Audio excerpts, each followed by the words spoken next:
This morning, we are saving you money on your coffee addiction. If you buy it from a shop every single day, you can spend hundreds or even thousands of dollars a year for that caffeine kick. Thousands of dollars on coffee? Yeah. Wow. Team 12's Matt Morrow shows how you can save by just brewing at home.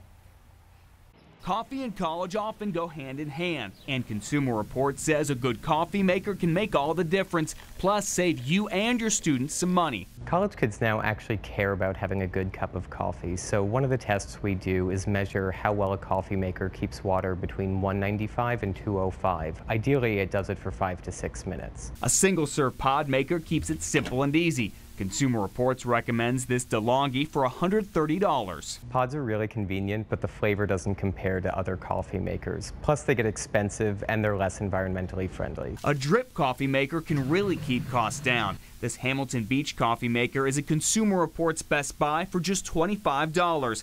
Got a budding barista? This $100 iCoffee is an electronic version of a French press. It's very easy to use and clean.